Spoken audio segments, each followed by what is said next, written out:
So basically, we are still expecting quite substantial global economic growth this year. Maybe not 4% as we previously expected, but maybe more 3.8.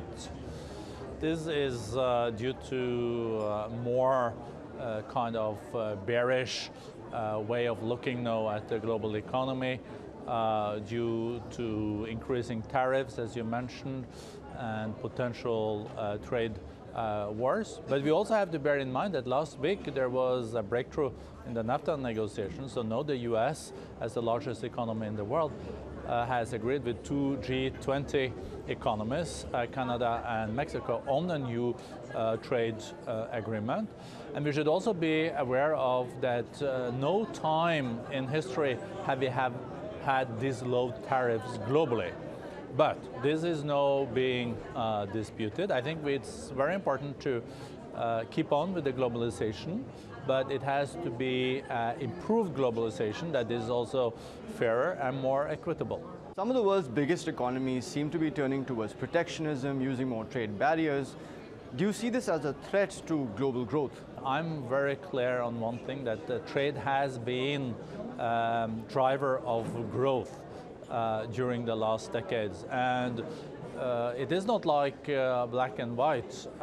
Remember that we have never seen this low extreme poverty rates in the history of our planet.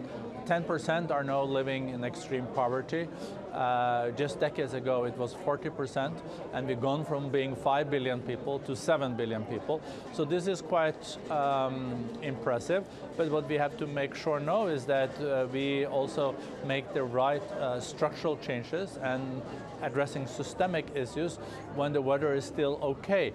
But the reality is when we open up markets and let big countries like China and India into the global market, of course then workforce in traditional Western economies, OECD countries, had to start competing with labor in lower cost countries like India and China. That was a challenge, but that has also led to 800 million people lifted out of extreme poverty in China.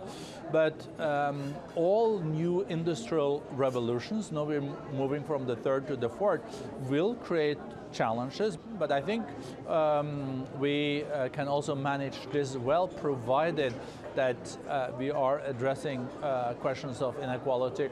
Growth has to be more inclusive, sustainable, and job creating.